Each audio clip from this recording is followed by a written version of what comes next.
जय सच्चिदानंद। आप सबके अंदर विराजमान परमात्मा को अत्यंत भक्ति पूर्वक अभेद भाव से नमस्कार नमस्कार नमस्कार।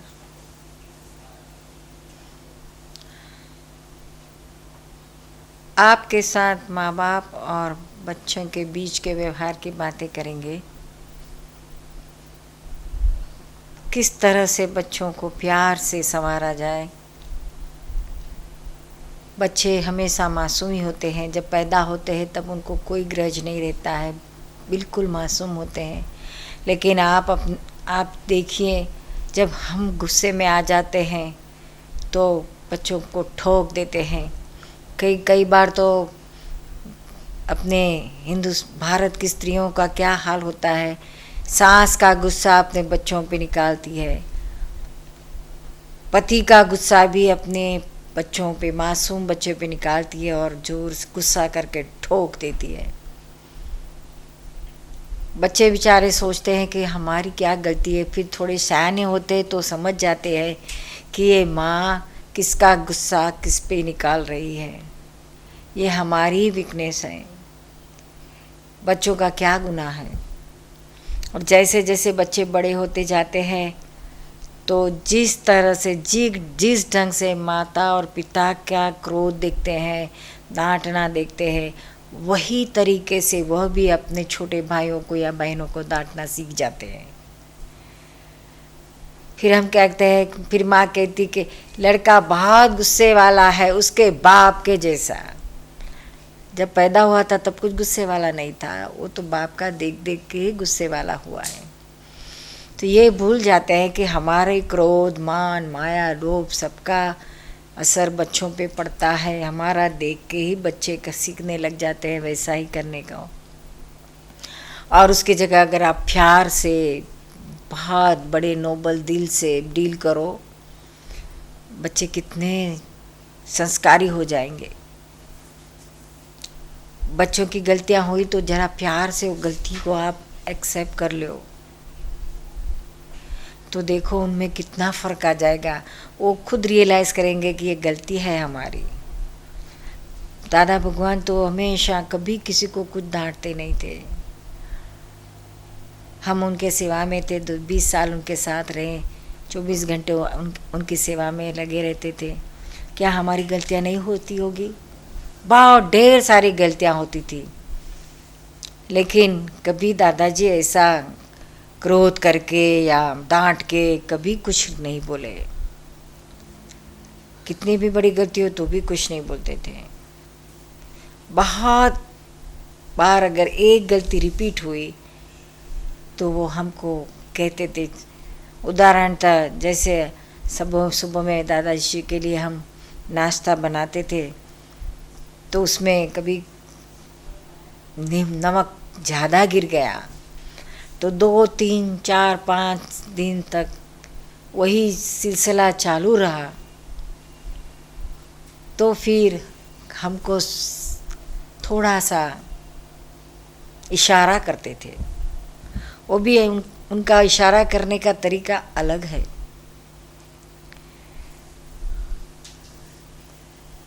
बहुत प्यार से हमको पूछते थे दादाश्री कि नीरू बहन, आपकी तबीयत तो ठीक है ना? तो हम कहते थे हाँ दादाश्री बहुत अच्छी है, कुछ तकलीफ़ नहीं है। आपको नींद तो अच्छी तरह से आती है ना? तो हम कहते हाँ दादाश्री बहुत अच्छी तरह से आती, कोई तकलीफ़ नहीं है। तो फिर दादाश्री इतना ही हमको पूछते थे, तो फिर यह अजागृति कहाँ से आ गई आपको, काहे को आई? बस इतना ही बोल देते थे और फिर मौन हो जाते थे। हम फिर हमारे भीतर में टटोलते थे कि हमारी कहाँ गलती हो रही है। तो वो सारे दिन, अगले दिन, उसके अगले दिन, ऐसे हफ्ते 15 दिन से की सब गलतियाँ को हम ढूंढ निकालते थे। एक गलती ढूंढने के लिए कितनी सारी गलतियाँ दिख जाती है। अगर वो एक बताते तो आपकी ये गलती है, नमक कम होता है, तो उतनी ही गलती हम पहचान सकते थे। लेकिन ऐसा डायरेक्ट नहीं बताया, लेकिन सिर्फ इशारा कर दिया कितना निराला तरीका है उनका। और हमको खुद को रियलाइज़ हुआ, अगर कभी हमको न भी मिला हमारा दोष, तो हम उनके हाथ जोड़ के कहते, दादाश्री आप ही बताइए क्या गलती है हमारी। तो दादाश्री कहते, देखिए हम तो सबकी गलतियां नहीं निकालते हैं, लेकिन आप हमारे साथ दिन रात रहते हैं, हमारी सेवा में है, तो वह हमारी फ़र्ज़ है कि आप संपूर्ण गलती बगैर हो जाए, आप में एक भी भूल न होनी चाहिए। इसलिए हम आपको इशारा करते हैं कि ऐसी गलतियां होती हैं आपकी। ये तो एग्जाम्पल है, ऐसी छोटी मोटी गलतियों से दादाजी से बहुत कुछ बातें कभी नहीं करते थे। कभी बहुत बड़ी हो गई हमारी प्राकृतिक गलतियाँ जो हमारे प्रगति के लिए ही हमको ऑब्स्ट्रक्शन करती हो, तो ऐसी गलतियाँ को वो ऐसी साधारण इशारा से कह देते थे।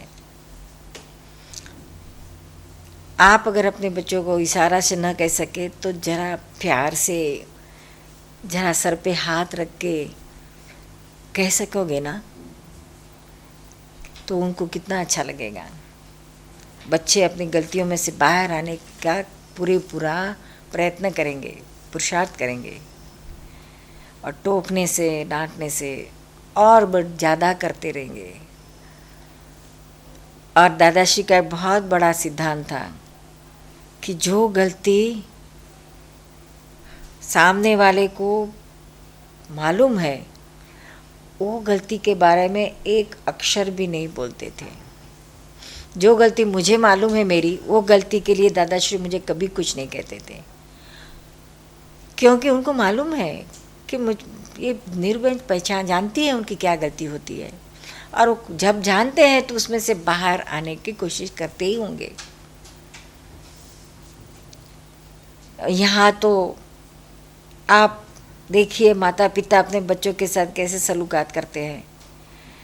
बच्चों की कुछ गलती हो जाए, कुछ नुकसान हो जाए बच्चों से, तो इतना डांटे। क्या बच्चे को नहीं मालूम है उससे ही नुकसान हो गया? अगर स्कूटर का एक्सीडेंट करके आया तो क्या बच्चे को मालूम नहीं पड़ेगा कि गलती हो गई मेरी? 100% उनको ये तो मैं एहसास हो ही जाएगा कि मेरी गलती है, तो उसको बारे में कहने की ज़रूरत ही नहीं है। लेकिन माँ बाप क्या करते हैं, जैसा सामने आया कि उस पर टूट पड़ते हैं।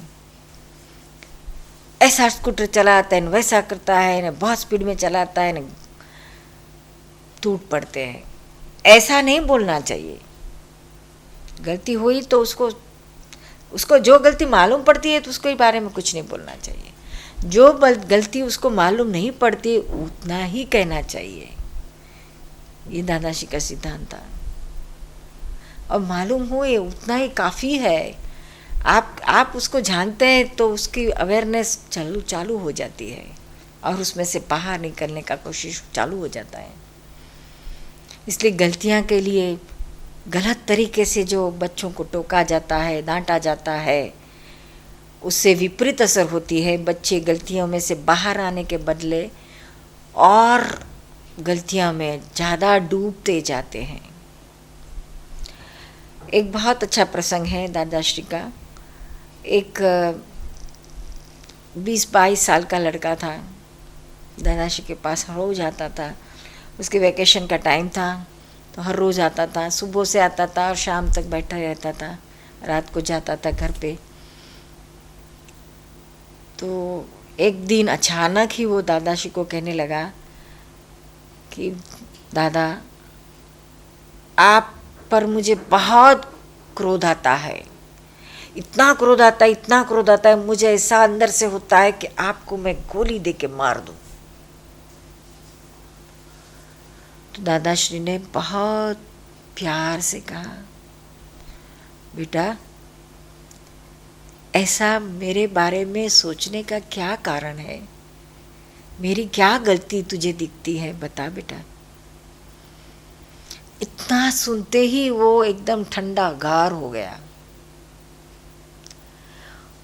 वो फिर कहने लगा कि मैं सुबह में सबसे पहला आपके पास आ जाता हूँ, लेकिन मुझे आपके चरण स्पर्श करने का आपसे बाहर कुछ दो बातें करने का मौका मिलता ही नहीं है। दूसरे सारे लोग आते हैं और आप उनको पहले चांस देते हैं। मेरा नंबर तो वो दोपहर के बाद आता है। तो मुझे ऐसा लगता है कि ये पक्षपात क्यों करते हैं दादाश्री। और रोज़ रोज़ ये मेरे दिमाग में अंदर घुसते गया, यहाँ तक नौबत आ गई कि मुझे आपके पास इतना गुस्सा आपके आया कि मैं आपको गोली लगा दूँ। फिर बहुत प्रेम से और शांति से दादाश्री ने कहा, देख बेटा, तो सुबह से शाम तक मेरे पास बैठे रहता है, तेरे पास पूरा टाइम है। ये जो लोग आते हैं बड़ी मुश्किल से 5-10 मिनट निकाल के आते हैं। आज के ज़माने में लोगों को अपने आत्मा के लिए, परमात्मा के प्राप्त करने के लिए समय ही कहाँ है। तो इतनी भीड़ में वो अपना समय निकाल के आते हैं, 5-10 मिनट के लिए आते हैं। अगर उनको मैं पहले समय न दूं तो वो ये फिर कब आएंगे मेरे पास। तो मैं उनको पहले चांस देता हूँ। और तू तो सारा दिन है ही मेरे पास, तो तुझे तो मैं पूरा देता ही हूँ और दूंगा। लेकिन तू मुझे तेरे लिए बहुत ही मान है कि तू मेरे लिए इतना स्पष्ट, इतनी गोली मारने की भी बात ओपनली कह सकता है। धन्य है तुझे। अगर ये मन में रखता था तो तेरा और मेरा अंतर कितना बढ़ते जाता था, और तू ये दोष में से बाहर भी कैसे निकल सकता था। बहुत अच्छा किया जो तुमने मुझे बता दिया। धन्य है तुझे बेटा। तो वो इतना खुश हो गया लड़का। उसको लगा कि हो मैंने इतना बुरा सोचा, फिर भी दादाश्री मुझे कितने प्यार से ऊपर से मेरी तारीफ करते हैं। तो वो कहने लगा, और बाकी सब लोग भी कहने लगे, दादाश्री ये सब लोग तो लड़के को कहा, दादाश्री ये लड़के को तो धन्य है ही, लेकिन आपको तो 100 टाइम्स मोर धन्य है कि आप इतने प्यार से इसको, ये बात को आप नवाज सकते हैं। नहीं तो और कोई होता तो उस पर इतना क्रोध करते थे, 2-4 थप्पड़ भी लगा देते थे। ऐसा सोचता है गेट आउट, निकल जा, यहाँ फिर दोबारा आना नहीं। से उसको डर भी लग जाता था कि फिर दोबारा कभी गोली लेके तो ना आ जाए मारने के लिए बंदूक से। लेकिन उनको ये बिल्कुल भय नहीं था। ऊपर से उसके ऊपर अप्रतिम प्यार था। वो लड़का सारी जिंदगी दादाश्री का गुलाम न हो जाएगा तो और क्या होगा। ऐसे एक प्रसंग में भी अपने बच्चे को जीत लो। बड़े से बड़ी गलती होती है उस समय उनको प्यार से संवार लो, सारी जिंदगी भर आपका वो गुलाम हो जाएगा। गुलाम कहने आपके कहने में आ जा रहेगा। आप जैसा कहेगा वैसा ही करेगा। आपके लिए इतना उसको रिस्पेक्ट पैदा हो जाएगा। हमारे पास एक लड़का आता है, बहुत करोड़पति बाप का इकलौता लड़का है, बहुत ही मिजाज का तेज है। बात बात में उसको बाप के साथ टकराना होता था। तो हमारे पास आने लगा, क्या मालूम हमारे पास क्या उसको दिख गया, तो उसको बहुत हम पे प्यार आने लगा। वो कहता है कि बस दुनिया में मेरी माँ कहो, बाप कहो, जो कहो, सर्वस्व आप ही है। ऐसा करके वो रोज़ आने लगा। फिर हौले हौले हमने उसको बताया कि माँ बाप से जब इस तरह से आप बैर रखोगे, उनसे भेद रखोगे, तो आप किस तरह से मोक्ष में जाओगे। आप तो हमको मोक्ष की माँ कहते हैं, तो मोक्ष के रास्ते में जाने के लिए कुछ समझना तो चाहिएगा। ऐसे पिता को, माता को गलत समझ के नहीं मोक्ष में जाओगे। उनको दुख दे के आप मोक्ष में नहीं चले जाओगे। किसी को भी दुख दे के मोक्ष में नहीं जा सकता है, कोई भी नहीं जा सकता है। तो स्लोली उसमें परिवर्तन आते गया। उसको पश्चाताप, परिवर्तन, आप प्रतिक्रमण वगैरह करते करते उसकी अकल थोड़ी अच्छी होने लगी। एक दिन बहुत ही डिप्रेस होके आ गया हमारे पास। वो कहने लगा कि मैंने शेयर बाज़ार में 3-4 लाख लॉस कर दिया। पिताजी को बताया तो पिताजी बहुत डांटने लगे। मुझे पूछे बगैर ऐसा क्यों करता है, गधा है, मेरे पास नहीं आना, मैं तुझे पैसा भी नहीं दूंगा। तो बहुत डिप्रेस हो गया। अभी किस तरह से मुंह दिखाएगा, क्या करेगा, कहाँ से लाएगा, इसमें तो चलता नहीं है, तुरंत ही पैसे भरना पड़ता है। तो बहुत मुंह लटकाए हुआ बैठा था हमारे पास। तो हमने उसको पूछा, अरे क्या हो गया बेटा तेरे को, इतना क्यों डिप्रेस है, क्या तकलीफ है तुझे? तो तुरंत रोने लग गया, उसके आँख में से पानी निकलने लगी। इतना प्रेम से सुनते ही वो सब बोल दिया कि मुझे ऐसा हो गया, इतना लॉस हो गया पैसे का, अभी क्या करूं, मुझे तुरंत ही 15 दिन में पैसा तो भरना ही पड़ेगा, नहीं तो बहुत बुरा अंजाम हो जाएगा। मुझे ऐसा लगता है मैं घर में से भाग जाऊं, कहीं चले जाओ। हमने कहा देख बेटा ऐसा मत करना, पैसे की ज़रूरत है ना, अभी तू हमारे पास से ले जा, तेरा जो भी कुछ देना है दे दे, जब कमाएगा तब जगत कल्याण में वापर डालना, हमको नहीं चाहिए। लेकिन तेरे मन में रहेगा कि नहीं मुझे कुछ करना है, पैसा कमाना है और सर पे बोझा नहीं रखना है, नहीं तो नहीं दूंगा तो भी कोई हर्ज नहीं है। तो और उसका जी भराया, बहुत प्रेम से हमारे कदम में बिलक गया और कहने लगा कि मेरी सच्ची माँ तो तुम ही हो, मेरा बाप भी आप ही हो। और उसको ये सब होने के बाद फिर तो बिज़नेस किया, उसने बहुत कमाया, लेकिन सारी ज़िंदगी भर वो नहीं भूलता है। और उसके दिल में इतना रहता है कि जब मेरे बाप ने मुझे मदद नहीं की, जब दुनिया में किसी ने मदद नहीं की, तब इन्होंने मदद की, बड़े प्रेम से की। और अपने ही तो बच्चे हैं, अपने बच्चे को नहीं मदद करेंगे तो कहाँ से? करते तो है ही, सब माँ बाप अपने बच्चों के लिए सब कुछ करते हैं, लेकिन प्यार से नहीं करते हैं। फ़र्क सिर्फ इधर ही हो जाता है, फ़र्क इधर ही है। प्यार से करो, जो भी कुछ करो प्यार से करो। हमारे क्रोध मान माया लोभ को जरा कंट्रोल में रखो, समझ से कंट्रोल में आएगा। स्प्रिंग के जैसे दबाने से नहीं होगा, वो तो एक दिन और उछल उठेगा, नहीं ज़्यादा नहीं टिकेगा वो। लेकिन जितना आप अपने बच्चों को समझेंगे, उनकी जगह पे अगर हम रहे तो क्या होगा, क्या हाल हमारे होंगे, ऐसा आपने खुद को सोचो, तो आपको ये कोई प्रॉब्लम बच्चों के साथ नहीं होगा। और बच्चे प्यार से ज़रूर अच्छे रास्ते पे चले जाएंगे। एक बार एक और अच्छा प्रसंग है। दादाश्री के पास एक बहुत 25 साल का लड़का आ गया। वो बहुत दूर जाके बैठा था, तो सब लोगों ने उसको कहा कि जा पास में जाके बैठ दादाश्री के पास। तो वो हिचकिचाने लगा, ना बोलने लगा। दादाश्री ने बहुत प्यार से उसको बुलाया, आ बेटा पास में तो आ। तो आया, आकर बैठा। फिर दादाश्री ने उसको पूछा कि बेटा आपने कोई दादाश्री का साहित्य पढ़ा है, कोई किताबें पढ़ी है? तो कहने लगा हाँ पढ़ी है। तो दादाश्री ने पूछा कौन सी किताब पढ़ी है? तो कहने लगा आपकी यही आफतवाणी, दादाजी की आफतवाणी कहते हैं, तो जिसको उसने बड़े टोन में कहा आफतवाणी।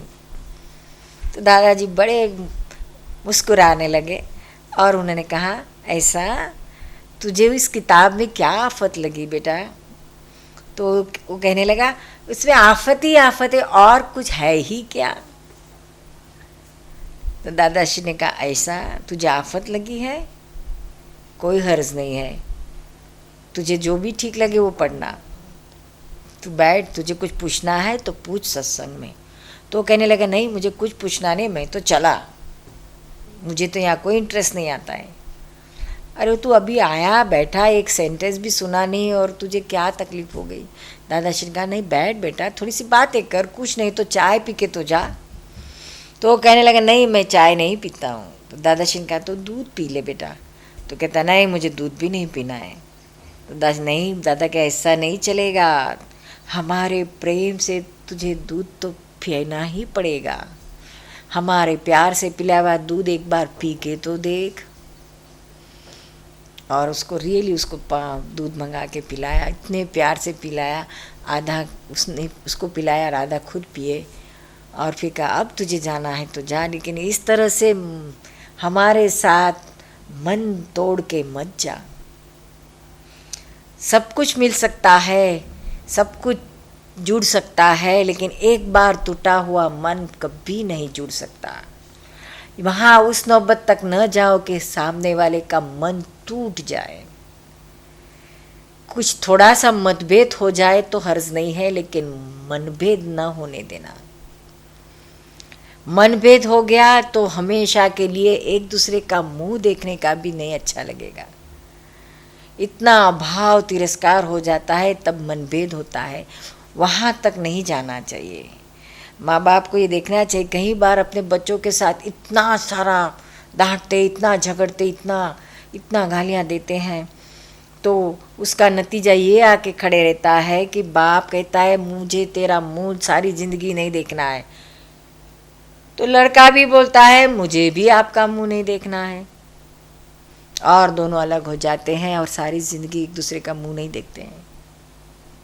ऐसा नहीं करना चाहिए। ऐसा करके हमें शांति नहीं मिलेगी और लड़कों को भी नहीं मिलेगी। बच्चे भी बहुत अंदर भीतर में उनको जलन सी रहेगी सारी ज़िंदगी, और माँ बाप को भी वही जलन रहेगी। प्रेम से अलग रहो, कोई हर्ज नहीं है, लेकिन मन तोड़ के कभी नहीं अलग होना। मतभेद होते रहते हैं, उसका सॉल्यूशन है, लेकिन मनभेद का सॉल्यूशन नहीं आता है, तो मनभेद तक जाने की ज़रूरत नहीं है। जब मतभेद होता है यानी डिफरेंस ऑफ थॉट्स, ओपिनियंस, और मतभेद और से आगे बढ़ा तो मनभेद होता है, तो अलग हो जाते हैं। और तनभेद हो गया तो ऊपर चले जाते हैं, देहांत हो जाता है। यानी बच्चों के साथ कभी मनभेद तक नहीं जाना चाहिए। बच्चे अपने तो बहुत शाने हैं। हमारे पास एक ब्रह्मचारी लड़का आता है, वो अपना खुद का निर्वाह यहाँ सब अपना ही अपने पैसे से करते हैं, किसी के पैसे से अपना निर्वाह नहीं करते हैं। हम भी हमारे से पैसे से ही निर्वाह करते हैं, ये सिद्धांत है और सब इस सिद्धांत से चलते हैं। तो लड़का ज़रा अपना निर्वाह के लिए थोड़ा सा बिजनेस में ज़्यादा डूब गया, और यहाँ आने के लिए उसके पास समय नहीं मिलता था, और उसको बाहर गांव की सर्विस ज़्यादा थी तो उसे जाना पड़ता था। ऐसा करते करते वो 15 दिन महीना तक नहीं आता था, तो बाकी जब आता था तो बाकी के सब उसके कलीग्स उस पर टूट पड़ते थे, क्यों नहीं आता है, तुझे क्या हो गया है, तू पैसे के पीछे पड़ गया है, कोई लड़की के पीछे पड़ गया है, क्या बात है, क्या मामला है। ऐसा करके सब उसके पे टूट जाते थे। तो टूट पड़ने से उसकी साइकोलॉजी बेचारे की डिस्टर्ब हो गई। उसको लगा कि अभी मैं किस मुंह से जाऊं, मैं तो अपना धंधा के लिए इतना डूब गया हूं, और इनके पास मैं जा नहीं सकता, ये कितना अपना प्रगति करते हैं और मैं नहीं कर पा रहा हूं। तो वो आने के लिए हिचकिचाता था, यहाँ तक कि वो सेंटर के दरवाजे तक आके ही वापस चले जाता था। उसको लगता था किस तरह से मैं मुंह दिखाऊं। 3 महीने के बाद जब हम अमेरिका से आए तो बहुत हिम्मत करके आया, और आते ही जैसे हमने उसको देखा तो कहना, बेटा कहाँ चले गया था तू, तुझे निरुमा याद नहीं आती थी? तो जब भी वो पैर में पड़ के बोलने, बहुत याद आती थी, लेकिन क्या करूँ, ये मेरी ही गलती है। और उसको इतना प्रेम से बांधा, रक्षाबंधन का दिन ही था वो, तो बड़े प्यार से उसको रक्षा बांधी। 1 गांठ नहीं, 2 गांठ नहीं, 15-20 गांठ मारते गए और उसके साथ प्रेम से आंखें मिलाते गए। और उस दिन से वो लड़का कभी बाहर गया ही नहीं, उसका काम धंधा करके रात को आ जाता है। उसका सब बंध टूट गया। सो अंदर का अंतर टूटेगा तो ही धातु से धातु मिलाप होंगी, प्रेम से प्रेम मिलेगा, और एक दूसरे से अभेदता प्राप्त होगी। जय सच्चिदानंद।